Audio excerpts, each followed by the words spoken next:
solving systems of equations. Let's just do a few more examples if you need it, for you want to see them. First one I'll do, fairly kind of normal type. We've got y equals 2x minus 4, so that one's in slope-intercept. And 3x minus y equals 6, that one's in standard form. Get my spot ready for my answer. So I'm going to start with the slope-intercept form, the dark blue line there. My y-intercept is going to be -4. That's my starting point for the blue line. And then my directions to get to the next point are going to be up 2 over 1. Again, or I might end up using down 2 and left 1. Both of those are going to be the same. So I'm going to graph my dark blue line first. So from the origin, go down 1, 2, 3, 4 points. So there's a point. And then positive slope of 2, up 2. Actually, let's do the down part first, since we're down near the bottom. And I can't go all the way across my screen at once.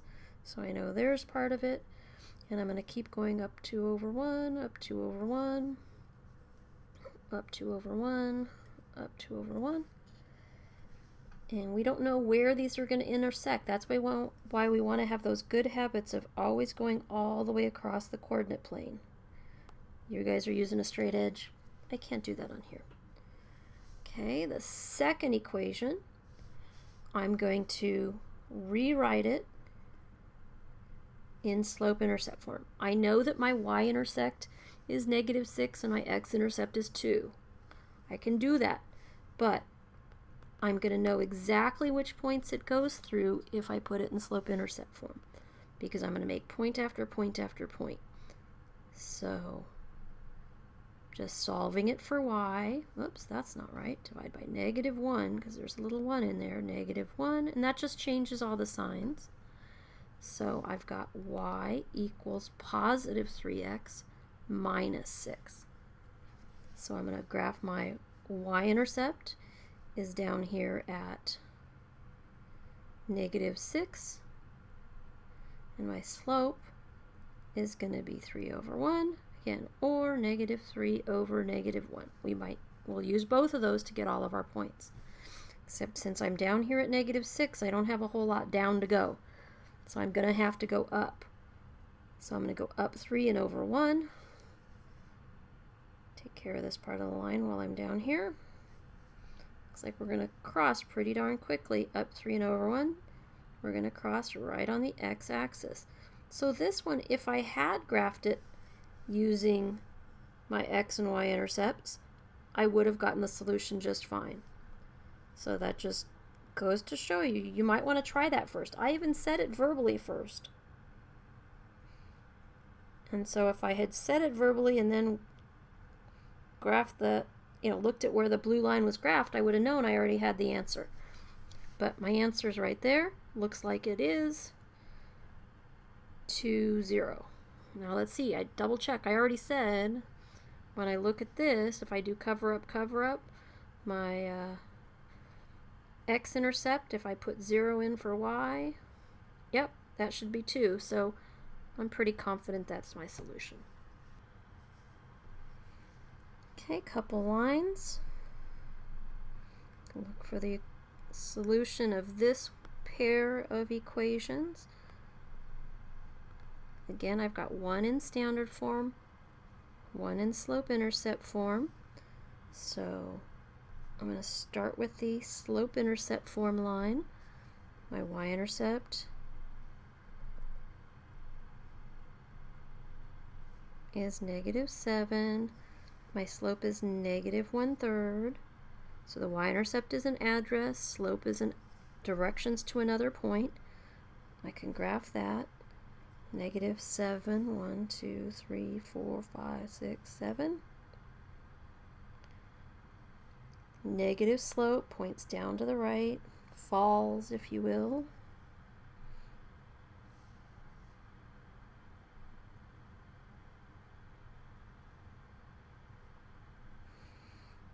Okay, and then my other line, I can tell that my x and y-intercepts aren't going to help me. I'm way far away from the x-axis and the y-axis where these would be.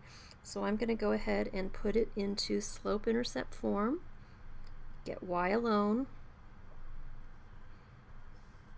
always the same steps, move the x to the other side, and then whenever we divide all the terms.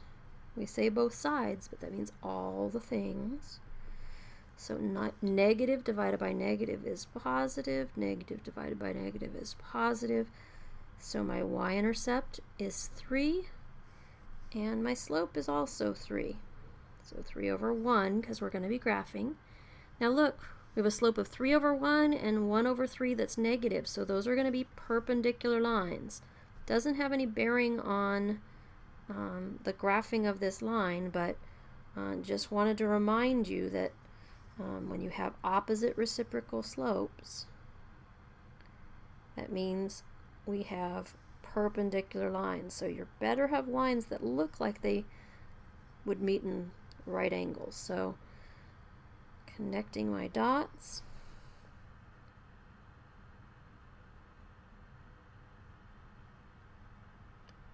Again, if I just had this, I couldn't really tell where they were going to overlap. So that's why it's a great idea to get that slope so I can, again, it doesn't really matter what the top of this line looks like, although that's way too ugly. Up 3 over 1. There you go. Hey, you're using a straight edge, it'll look much better, but that's my solution. So notice these do look like they are perpendicular. Doesn't have a bearing on the answer to this question, just good habit. And so my solution to this looks like it's negative 1, 2, 3, and then negative 1, 2, 3, 4, 5, 6. Negative 3, 6. Negative 3, negative 6, I should say. And let's double check that. When I plug in negative 6 for my y, I get negative 6 equals 1 minus 7.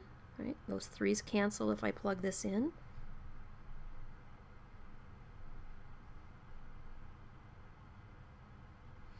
These guys cancel, the negatives cancel, so I get negative 6 equals 1 minus 7. That works. And if I plug it into the other one, I get 9 times negative 3 minus 3 times negative 6 equals negative 9. I get negative 27 plus 18. Yep, that equals negative 9. So there's my solution. Again, I've got one that's in slope-intercept form and one that's in standard form.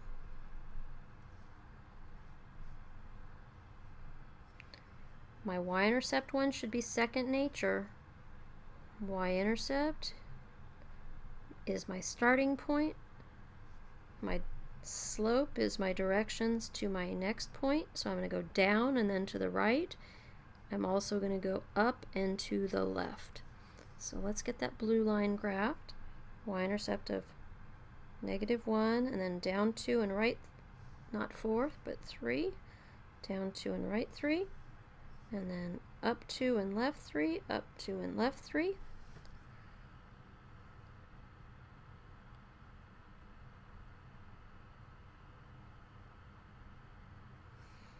And then my other line, let's go ahead, since we're kind of near the origin, let's see if we can get away with graphing with my intercepts. I've got, if I stick 0 in for my x, my y-intercept's going to be 2. If I stick 0 in for my y, my x-intercept's going to be 3. So let's see how that works. So we got 3, 0, and we got 2, 0, 2. Can I tell if those lines are going to intersect or not?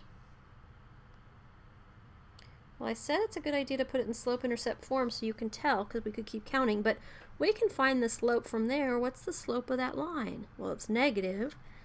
It's up 2 and over 3. So I've got lines that have the same slope. So from there I could go down 2 and right 3, I really don't have to do it to find the answer, because once I've found out already, they have the same slope. They're never going to intersect. So that's the other benefit of being in the habit of putting them in slope-intercept form instead of graphing using the x and y intercepts when we're solving, because what's my answer to this? No solution. They're never going to intersect. They're the same slope, so it's the same rise and run. One's just in a different location on the coordinate plane, but it has the same rise to run ratio.